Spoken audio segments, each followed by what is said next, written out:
Hello there, everybody. Julia Simmers here for the Cosmic Intelligence Agency. I am here today with Agent 33, Olga Morales. Hello, Olga. Are you there? Yes, I'm here. Hello there, everybody. Julia Simmers here for the Cosmic. Sorry, I've got it on my phone. Oh no, my phone's going off. Oh well, there you go. That sounded very, very cosmic. Anyway, so we are here today. I've just got it on my iPhone so I can see what's going on there because I can't be on the computer and watch the Facebook stream. So anyway, that's how it all goes. We live and learn. So welcome, Olga. Thanks for joining me for episode 3 today. Yeah, we're a bit late this time, but we're okay. We're okay. Yeah, that's right. Yep. It's been a heck of a few weeks. We were actually supposed to meet last week, weren't we? And we didn't. So we've missed a week, guys. And of course, this is all free and, you know, we're happy that you're here, but we have to do it when it works for us, don't we? We do. Things get in the way sometimes. Life gets in the way, that's right. And, I mean, how was your last few weeks? Like Mercury has stationed and gone direct.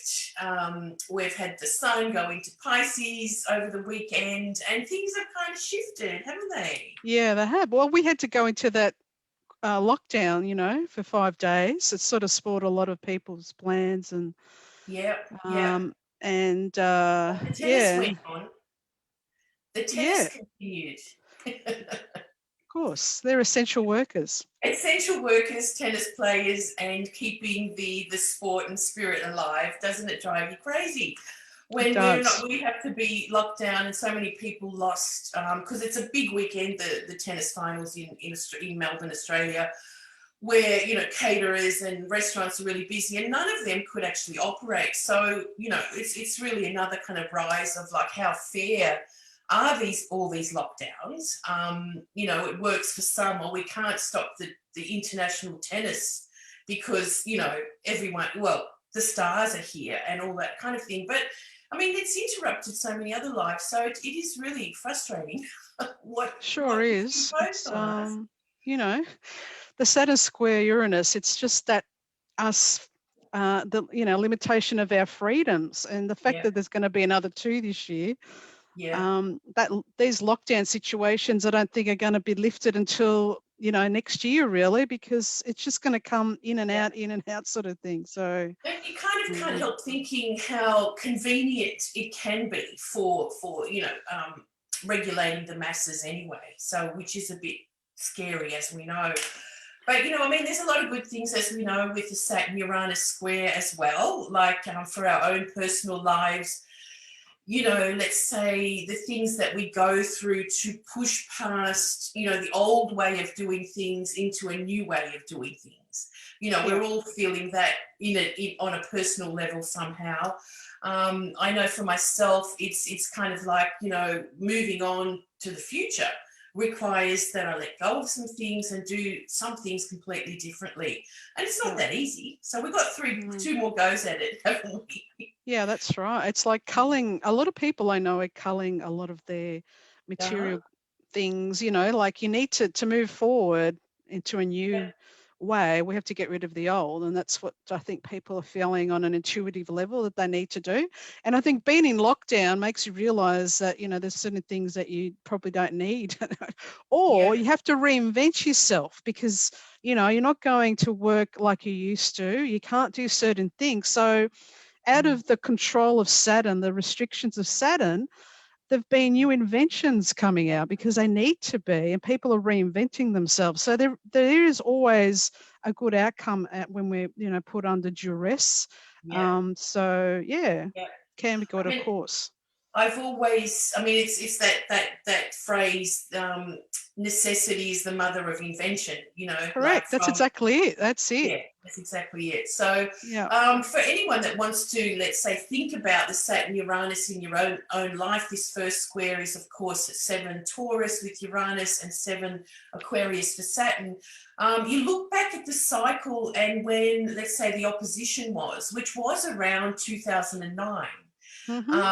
you know, and I think we talked about this last time, or maybe we didn't. I confuse what we've written What we about talk about, yeah. when we talk about things, which is really interesting because Bitcoin was born into a Saturn-Uranus opposition. Yes, we did talk about that with the Bitcoin charts. And the square, the opening square of the Saturn-Uranus cycle happened, what was it, around the year 2001? Was it 2000? I've got the chart in my slides. Yeah, okay, but I was just going to say that happened in the opposite. Saturn was in Taurus and Uranus was in Aquarius. So it's really kind of linked up. Like if you really want to understand more about this Saturn-Uranus square in your own life, go back to the opposition, go back to the last square, the opening square, and go back to when it all started. So it's a really, I mean, you know, in these cosmic transmissions, I think with Olga and myself, we really want to, let's say, help you understand planetary cycles because they are the biggest part of astrology, aren't they? Yeah. And we do get sidetracked. I mean, astrology, as it is out there these days, is just, it's almost like anything goes. You keep hearing things. It's like, you know, where does that come from? There's not a good understanding of course, there's a lot of great astrology out there as well, but you've got to be really careful. I mean, it's like a concentration of really insipid, silly stuff. What do you think? I was just, while you were talking, I just got these things going around in my head according to numbers because Saturn-Uranus cycle was 45 years, 45 and a bit years. And W.D. Gann wrote a book called 45 Years on Wall Street. So 45 is obviously like an eighth harmonic. Yeah, right. But when you divide that into the half, you get 22 years, 22 and a half years, which is when we'd get the square, the opposition. And then the square would be at 11.25 years. So they're really important numbers. So that's a good way to have a look at what's happening in your life. 45, 22 and 11 years, you're going to have these aspects between these two planets. So that's really, for me, I always think of the stock market. That's more like even mundane cycles. How do you looking back at those positions of the planets in those positions, and also the zodiac. I've got a chart later on. I'll show you what I'm talking about. But you know, just the numbers. The numbers. So yeah, Olga's of course agent 33 is the number agent.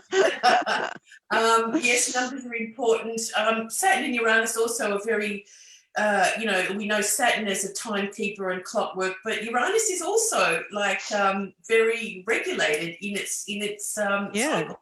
Like you could say in you know 84 years it will return. It's not sort of a variant in that. So it's important to know every planetary cycle really well, and I think that's at the basis of good astrology. So Olga, why don't we start with you and what you're sharing with us today? Because looking at the screen will always give us help with understanding what's going on. It'd be good, but where is it? Where's it gone? Why does it do that to me? Hold on. It's in the same place. It's just here. So can you see it now? Watching on Facebook, thanks for joining us, and for all of the others that may be watching after. No, you haven't shared it yet, my dear. Sorry, guys. I had it up there and now it's not behaving. I don't know why. Share screen, please. Where are you? Share screen. Why is it not there? We just tested this before, you know. I know. Never mind. So you know what I'll do? Sorry, you keep talking, Jules, and I'll just get rid of stuff that's on my. Maybe if I get what's on my, I'll get rid of what's on my. Okay, well maybe I'll share my screen. You start doing. You start talking about something, and until I get myself organised. Right. So let me just fix. Oops. I'm just wanting to make this bigger. Hang on, stop. I'm stopping that again. No, that doesn't work either. Sorry, things are not I think Why don't? Mercury is still Oh, stationing. there you go. Oh, you got it now? Okay. No, you've So got yours. You got yours. So I I'm have got trying to. one. Oh, So what this will I wanted stop. Oh. to while Olga works out what's going on there, or just find your PowerPoint, of course. So here's the Saturn-Uranus square, and as I was saying, yeah, we're all going through this big shift of reworking how things are going to work the best for us as we move forward. But something that we didn't talk about much in the last session was the planet Juno, not the planet, the asteroid Juno, having moved to the South Node, and it's interesting because during last year and the pandemic, she was pretty much the only bigger asteroid or only other sort of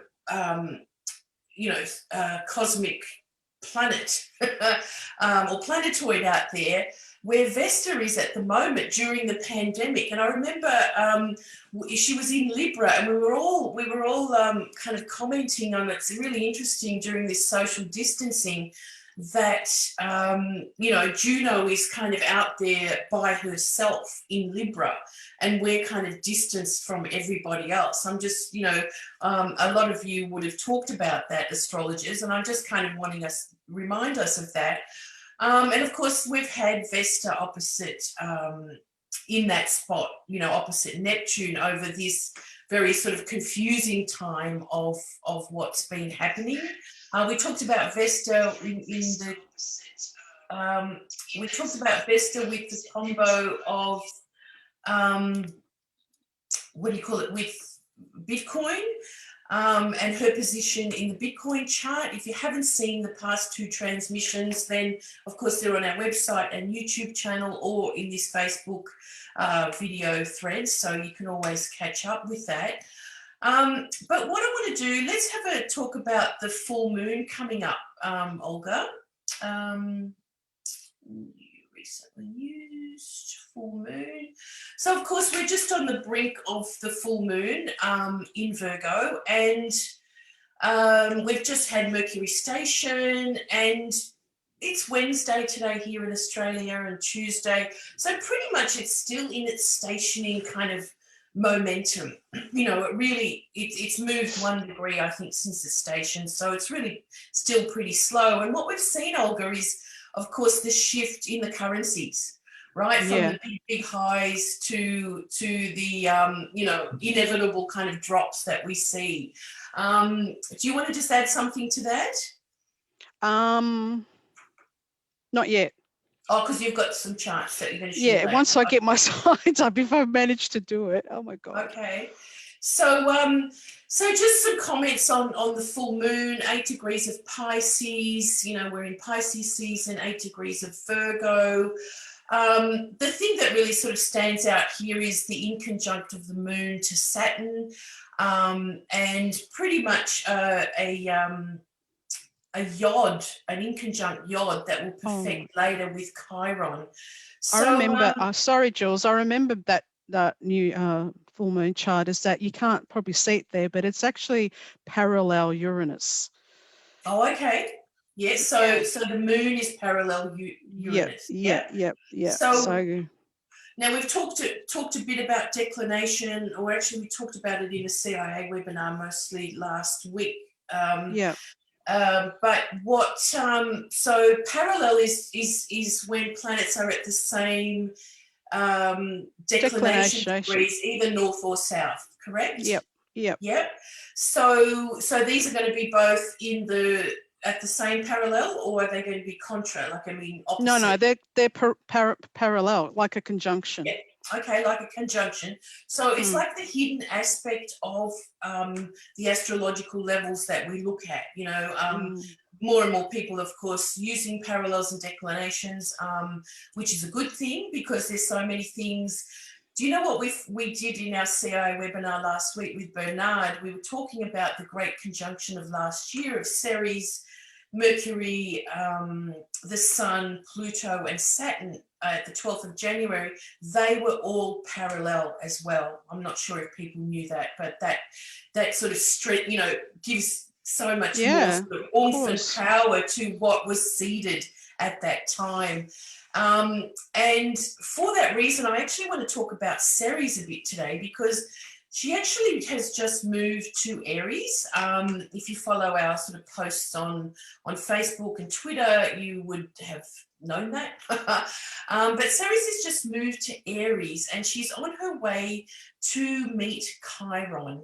And of course, Chiron and Ceres are not visible bodies in the in our astronomy or in our skies, but we know they're there, and consciousness kind of tells us that they are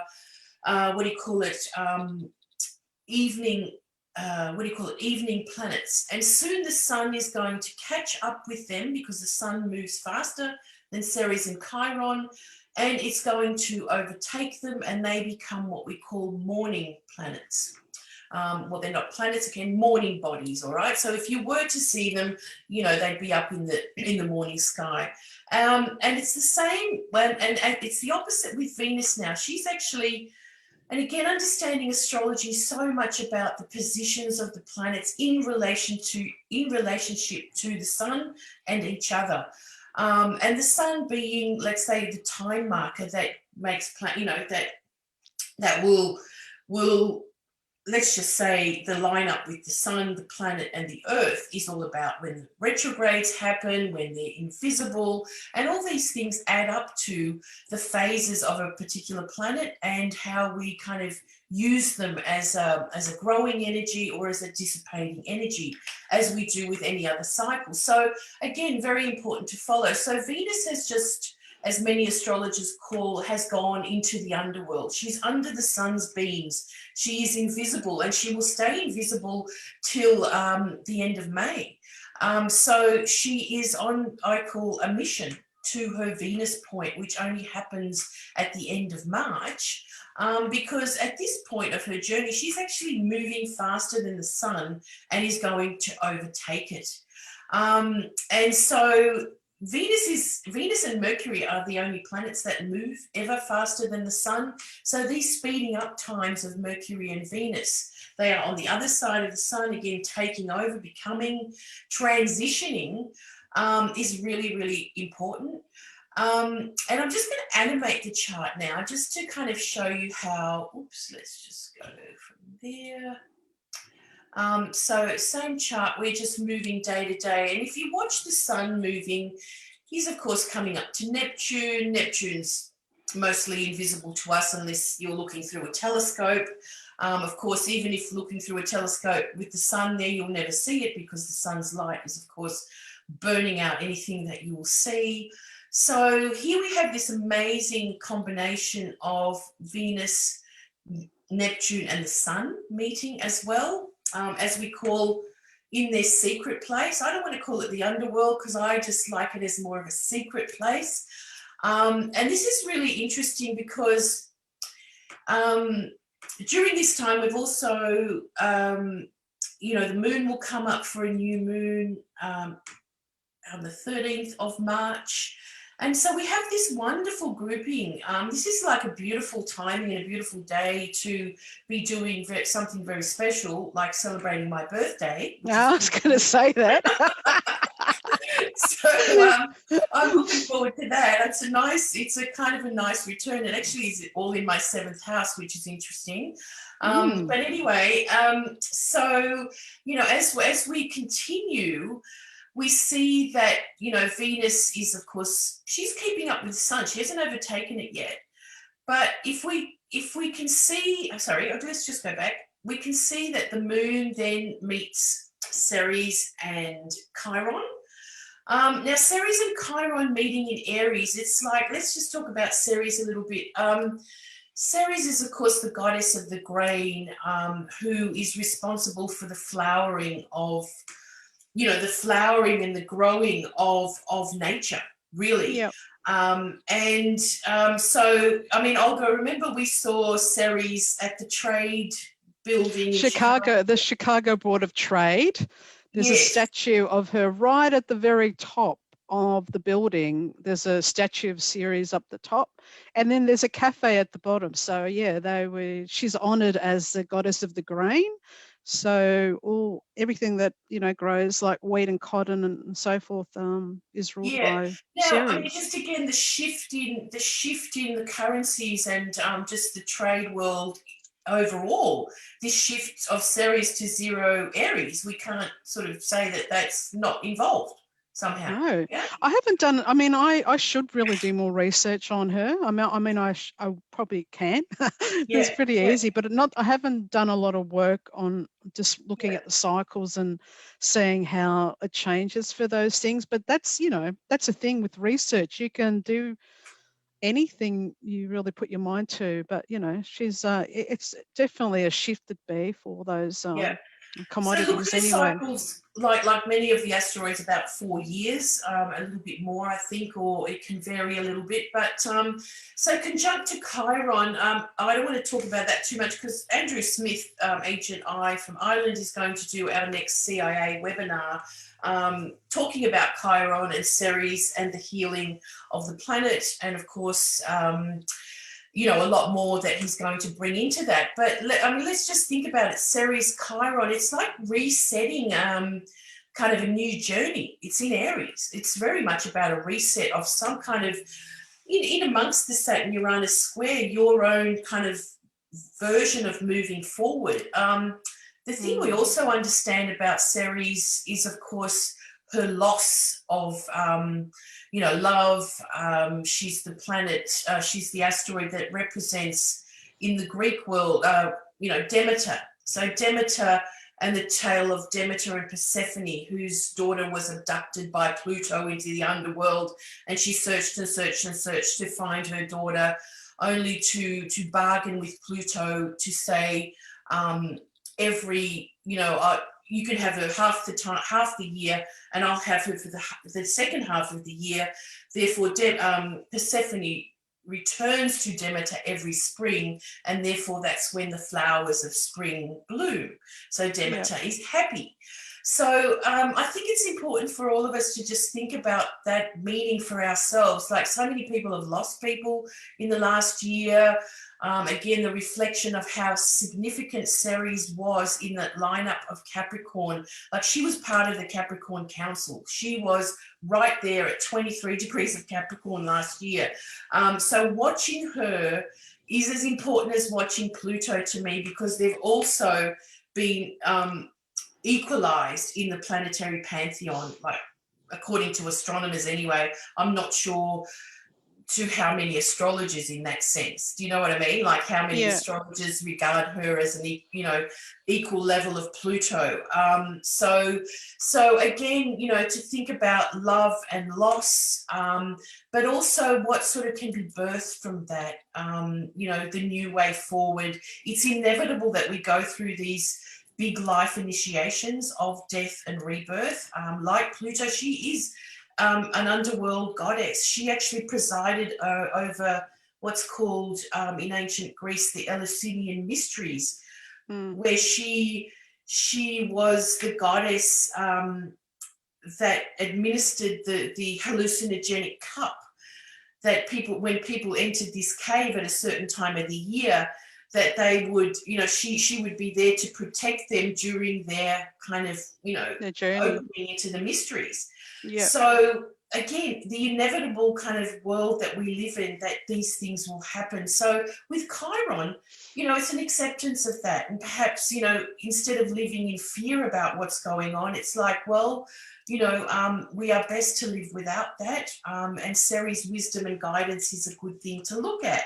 So she's a really interesting goddess in that sense. So now let's have a look. So as she is a goddess of initiation and transitions, have a look. The sun is now going to catch her, and the sun and Venus. This is now a Venus star point.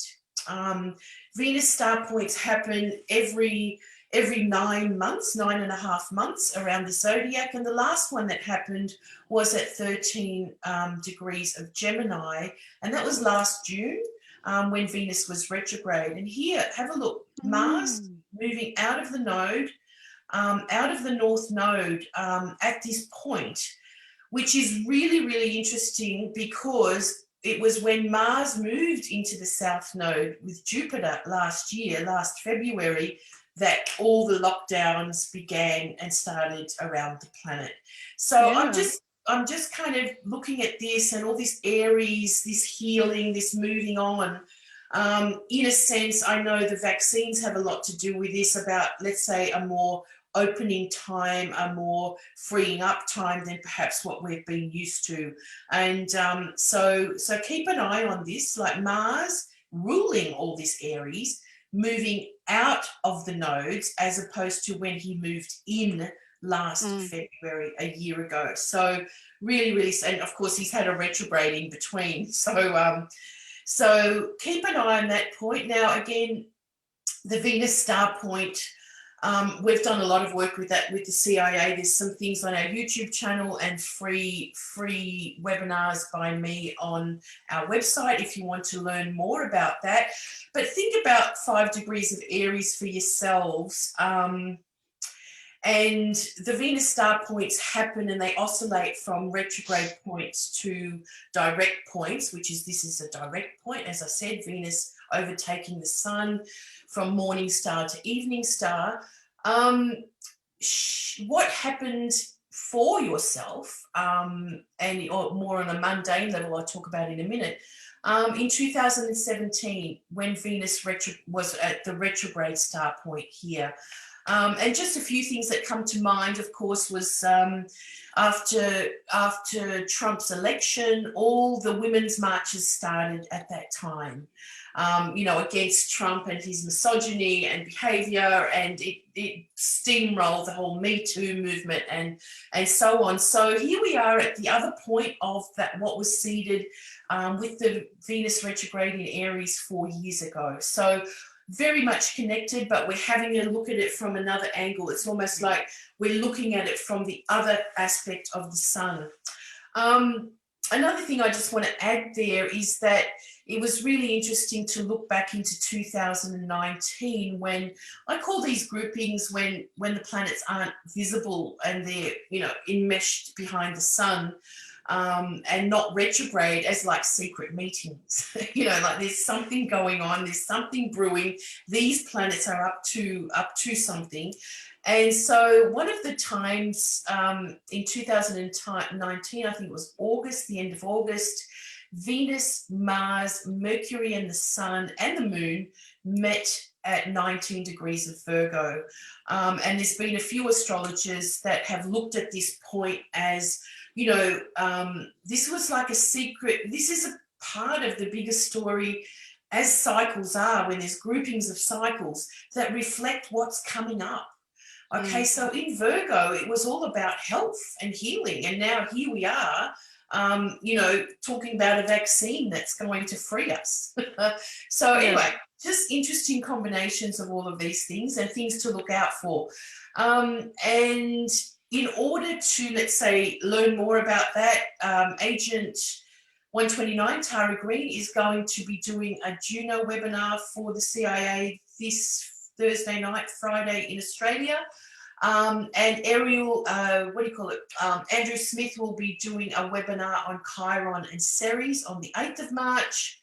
And Ariel Gutman and myself will be doing a webinar on the Venus Star Point Aries on the 18th of March. So these are 3 webinars you can get for your CIA membership, or you can get them, separately if you like. But all good reasons to join the CIA for incredible content and more information on all of this. So fantastic. That's what I wanted to share, Olga. Yes, so I'm just hoping that I can get my PowerPoint. Let me see. Oh, here we go. Can you see that? Yes, we can. Cool. All good? Yep. Okay. All right. Thank goodness. Okay. So should I just start talking, Jules? Yes? You should, yes. Okay, so we're just going to continue from our previous 2 episodes where we're looking at the decans in the zodiac. And because we've moved into Pisces, this is again the screenshot I took from the Temple of Hathor in Dendara, and it has the decans on the ceiling. And we can see Pisces here, the two fish. So let's have a look at what happens here. We're up to, this is like the decan table that I've made. It goes through all the division of the zodiac by 10 degrees. As we go back to our previous one, so I explained a bit more about the origins of it. And we're up to, now that we've moved into Pisces, it's the last three decans that we're looking at, because it's the last sign of the zodiac. And so all the water signs like Pisces is related to, in the tarot, is related to the element. Water is related to the cups. It's all about emotions. And so we have three rulers. The first decan is ruled by Saturn. The second decan is ruled by Jupiter, and the last decan is ruled by Mars. So Mars gets a double. It gets the first decan and the last decan of the whole circle. And so, yeah, let's have a look at what that all means. So I was trying to create a chart where I had the decans and the fixed stars on the outside, and I haven't been able to achieve that. But what I've done here, I've just done a separate one with the fixed stars around the outside of a normal zodiac. But we can see the degrees, so we can see what fixed sign is related to each decan in our current time. And as we explained in our previous episodes, as we know, the fixed stars aren't actually, because of the precession of the equinox, is going to move. So, you know, when they were talking about these decans, you know, thousands of years ago, obviously they're going to be in a different part of the zodiac and different decan. But now we're looking at our current time. So, okay, so the first decan, if we move into here, when we moved into Pisces, just recently the sun moved into Pisces. The fixed star that's in that first section now, at 4 degrees of Pisces, is Fomalhaut, and that's to do with the mouth of the fish, the great southern fish, and which was once known as one of the royal stars, but it was actually in Aquarius. So the fixed signs were where these royal stars were. I'll explain a little bit more about that. And then also, of the zodiac, hey? yeah, the fixed signs of the zodiac. Yeah. But now, because of precession, it's moved into Pisces. Okay, this mouth of the fish. And also we've got Cygnus, the tail of Cygnus is related to this decan as well. And the second decan is related to the mouth of the river, the big river in the zodiac. And the last one, which we've spoken about quite a bit, Jules, in some of our earlier episodes Scheat. of Cosmic, is Scheat, which which is part of Pegasus, and it's at 29 degrees 39. So it's right at that point, that last point in Pisces.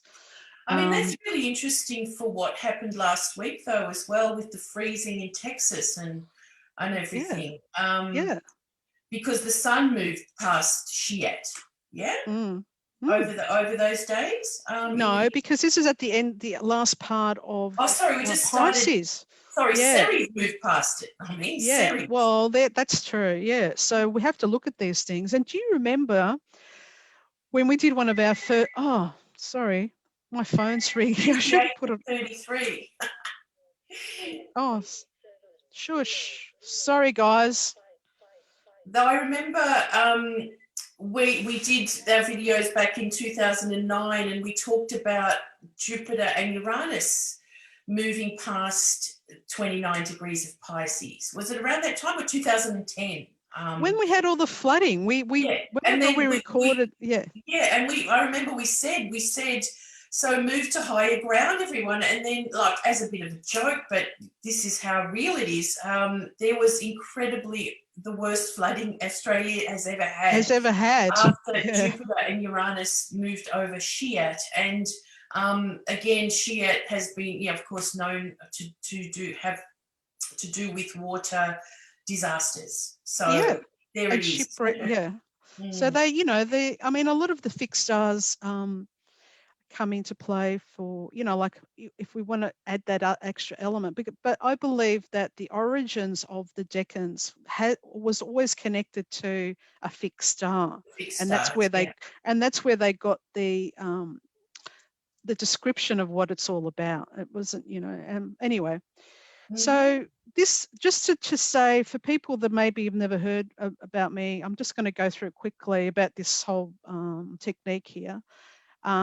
So the first decan of Pisces is ruled by Saturn. And we went through the order. I'm not going to go through it again, but it's the Chaldean order. So interesting that this first decan is actually ruled by Saturn. And then if you look at the tarot card associated with it, it's the Eight of Cups. And it's called abandoned success and stagnation. Wow. Disappointment, abandonment, withdrawal, and escapism. So it's got a negative energy about it, and you can see because it's ruled by Saturn as well. So I just want to move this about.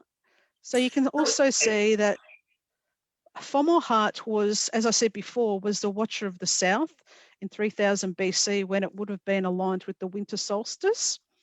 And it has a variable effect, either good or bad or very bad. It's like a real jewel. It's got a jewel character about it.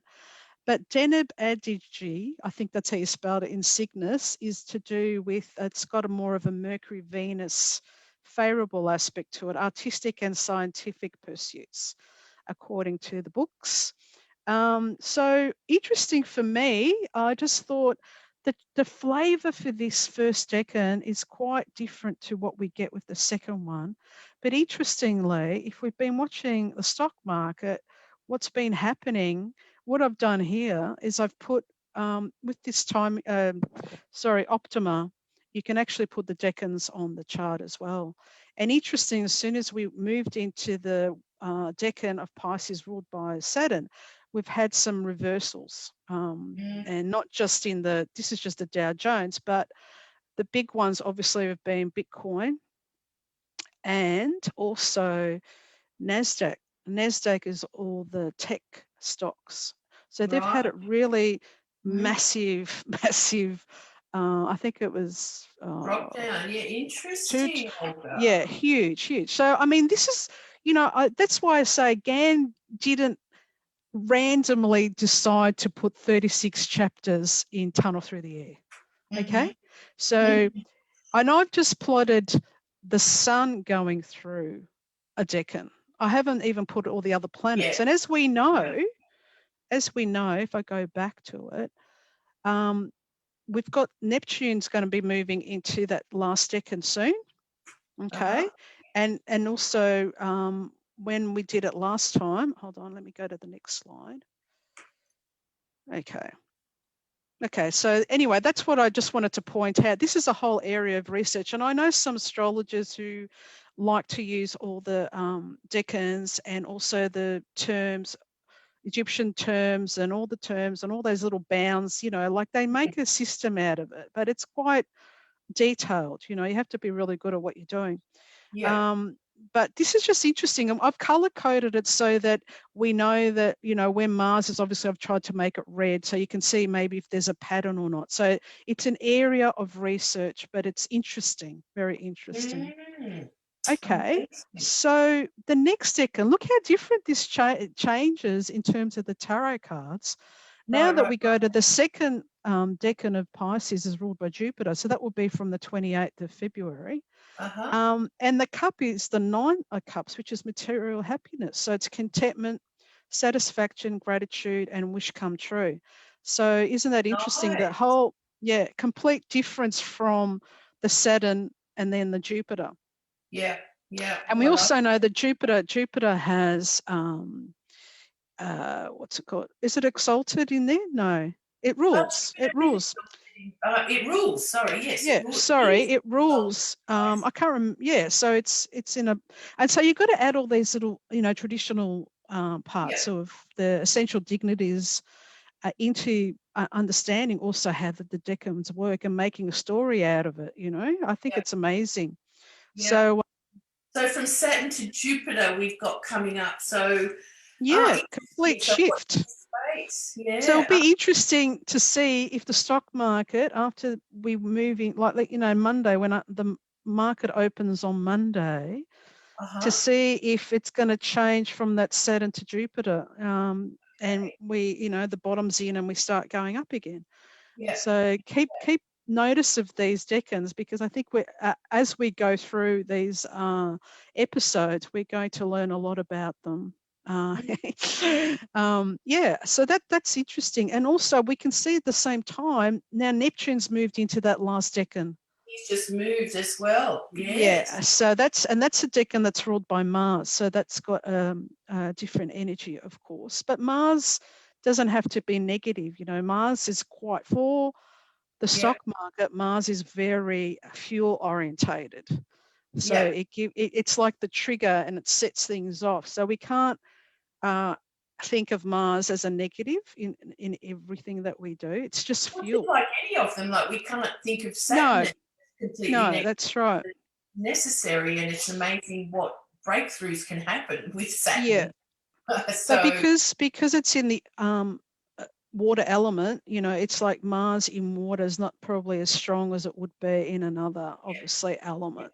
it boils. It can boil. Yeah, well, that can happen, underneath the ground and the waters. So True. yeah, so this will be that second decan. So you see, this is just me thinking, is this going to give us a difference in the stock market? And the thing is, you can always look back, of course, what happened last year at the same time. Yeah. This is research. I mean, I do it myself, so Yeah. it's a good thing to And do. what about Mars in Saturn's decan as well? Like we've got Venus and Mars, we're both in, squaring Yeah, each other, and they're both in Saturn, yeah, Saturn's decans, and yeah, interesting to see that as well, isn't it? So that's connect, great. Yeah.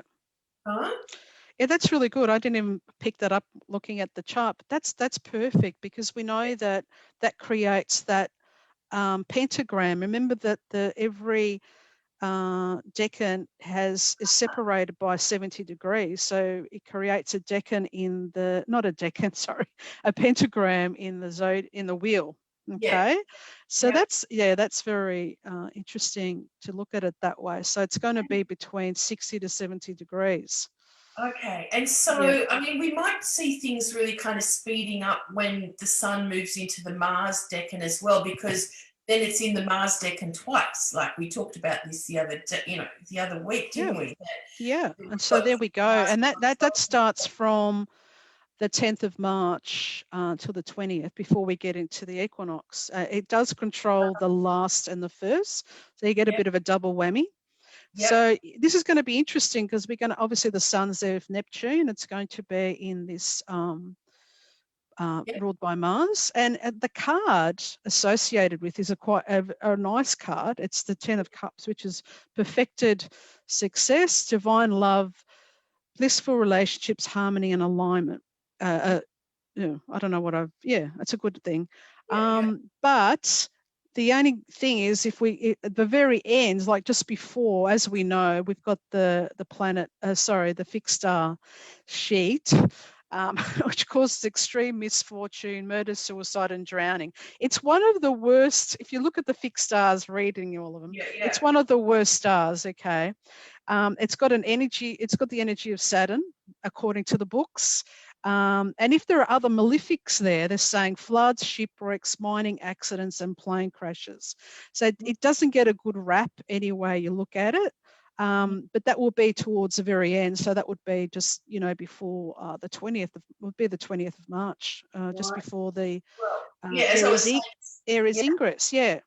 So Ceres just crossed that. So I'm kind of, as I said before, now we're going to have the Sun, Venus, and so there's a real concentration in those Mars places over the next Yeah. this week. So wow. I know. And I mean, I've been seeing reports. I mean, I know we've had all the ice and all that because that's more the Aquarian fixed ice.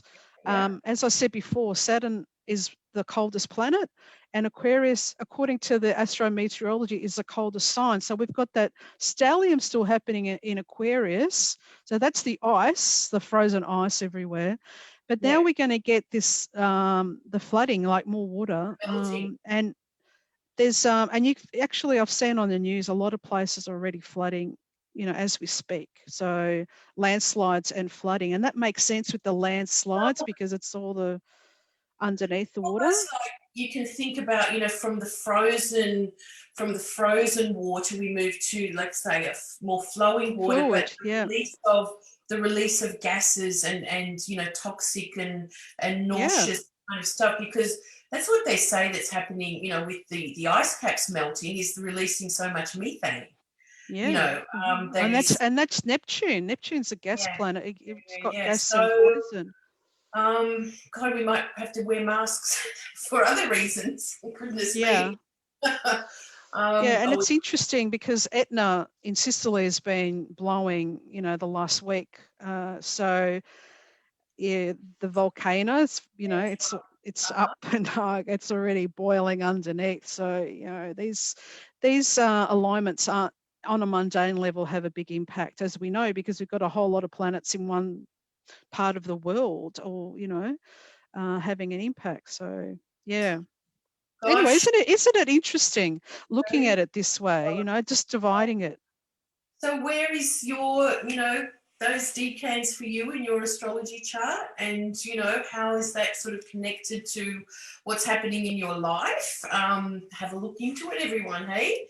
Yeah, definitely. Thanks for that, Olga. No worries. Okay. I just wanted to show you, I was talking, when we were talking about the Saturn-Uranus square, because it's a 45-year cycle. We all know that we've had the Jupiter-Saturn started last year at the solstice, but this year we've got this one to contend with. And so I've just done something really quick. We've spoken about this before, but it's all to do with control versus freedom, old versus the new. So there's going to be a rebellion, urge for freedom, people kicking against limitation of freedom, unrest in one's environment, and there can be use of force. And I've just written here about the weather, and I've just spoken about it anyway. But, you know, they say that the fixed signs are the ones that have, because they're fixed, they have more impact on the earth, you know, literally on the earth plane. Or physically related, you know, physically. Yeah, it's a physicality of it. And this is when you were talking about it before. This is the little graph I had up, so you can look at it when they do. So we're here, 2000 here. So opposite, when it was opposite, it was in Leo in the 76 and 77. And I think it's interesting because, you know, as you said, it's just like that's the opposition. And then in the 2000, that was the Taurus one that you were talking about. And so, yeah, that the fact that this is the fixed element that that they're working on. And I think when we're looking at anything that we want to study for, I know I keep going on to the stock market, but that's what my focus is with a lot of these long-term cycles. And it can be not just the stock market, it can be political things, you know, socio-political things or geopolitical things that have happened. Sorry, my voice. So it's good to look back. And like if you're born in those years, or a company first traded in those years, or anything related to those years, they're all going to be activated with this current one. So because they're in the fixed signs. And also if you have anything in those degrees. So it's very interesting to look at it this way. And I like these graphs. It just makes it so simple to look at. And so what I did was I just looked back very quickly 90 years ago. So if the cycle's 45, we double it, we go back and we go to the 1930 to 31. That's when it was in Capricorn. So look at them. There was 1, 2, 3, 4, 5 between the Great Depression. was Yeah, just correct. was Yeah. on, or was in the middle of Yeah, it, or well, it's just, at the yeah, end? because I mean, the bottom of the Great Depression was 1932. So this is when it's Okay. taking hold. Yep. And so that was so that was 90 years ago. So the bottom was over here. Yep. Okay. In actually even longer, 1932 was the next year. Okay, so I kept going after that. Mhm. And then 45 years ago, that was between 75 and 77. So it has an impact. You have to look back. It's at a low or high. It doesn't really matter because it's a long-term things, but it does shake things up. Yep. Okay, because we know that Uranus shakes things, Saturn tries to control, restrict things, so you get restriction and sudden changes. So that's, you've got to be on guard for these things, okay? Mhm. But they're long-term cycles, so it's not just one instance that it's going to happen, but there will be some sort of dramatic change. Okay, so what I did was I put the square.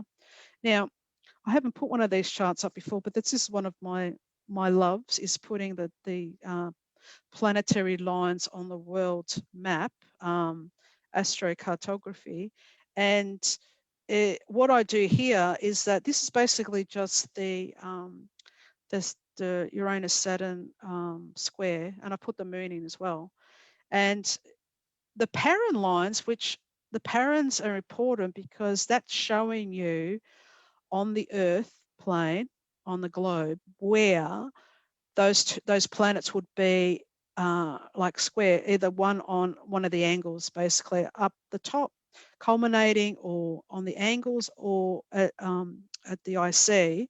If It's a they really good form, way, isn't it, it's to follow. fantastic. To So really know what yeah, you're looking. it puts that zone. It visually makes you realize, okay, well, this is where there might be more activity on a global level. So I love doing it. So this is how I've divided it up, just for reference. But then when you look at what's happened, I think I've got a chart of all these places that's aligned. You can see it going through Texas here.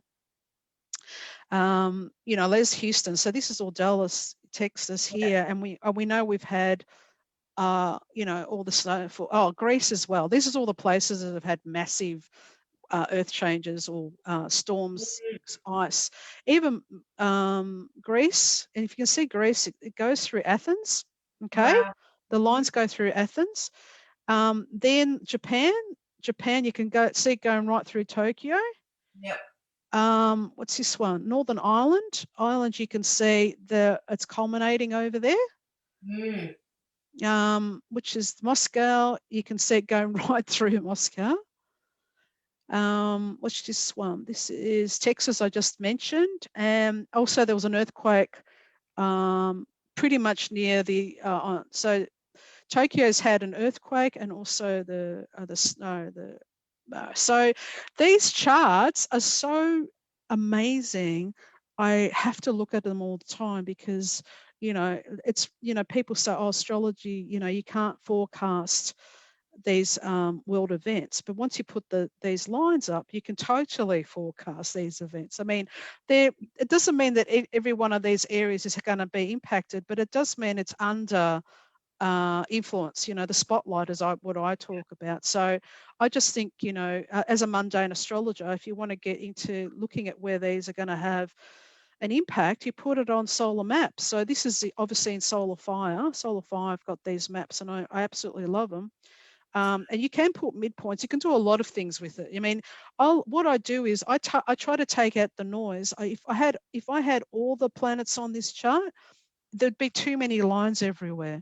Yeah. So what I do is I just focus on the one. What are we looking at? We're looking at the Saturn square Uranus, and I just want to plot those. And I put the moon in because the moon's always involved with Yeah. these planetary things. So, and that's it. And then that takes away all the other noise, and you've got a focus of where this might happen, and Because that's it's it. hard to read these charts with so much stuff on them. Like, you've That's got too right. many lines unless you know exactly, a Yeah. bit more kind of, seasoned with Yeah. it. But Yeah, and we've got, I was even told that there was an earthquake in Egypt last week, so it's going through Egypt. It wasn't a huge one, but it's rare. It's rare for them to get earthquakes in Egypt. So, you know, it was rumbling there as well. So, you know, this is part of the research I do. I just love it because the more I do, the more I can see that these charts are so accurate for forecasting. Yeah. Well, we love astrocartography in the CIA. There's quite a few Yeah, agents that's that right. have done a few lessons with our membership, including myself. And I love what do you call it? You can also, like you said, you can tell where, if you look at your own astrocartography map, you can easily by eye see, okay, I've got something, you know, on an angle in this place of the world, you know, in this place of the world. And solar fire, I think you can click on that spot and it will give you the chart of that area, won't it? So Yeah, you can do so many amazing things. Yeah. AstroGold doesn't do that yet, but I keep asking for it because it's like, click on that and here's the map of, New York or whatever. So it's really for good, you know, for relocation and stuff. And also the midpoints, as you said, they're easily seen as well because you can just do it by eye. It's like, okay, well, there's Mars and Uranus and there's the midpoint of them going through, you know, a particular place. So there's a lot more to learn with all of this as well. If you haven't been introduced to astrocartography, stay tuned pretty much. Yeah, exactly. Or join the membership for more information on all of this. Well, thank you, Olga, for bringing all that up for us. That's no problem. Yeah. You know, I love it. I could talk about anything for a long time, any astrology for a long time. Yes, we do. Well, thank you. We've probably gone nearly the hour now, so we'll finish up. Do you want to stop sharing your screen and we'll say goodbye? Okay. So I hope you've all liked what we've brought to you today. If you've missed some of it, then of course you can watch it again.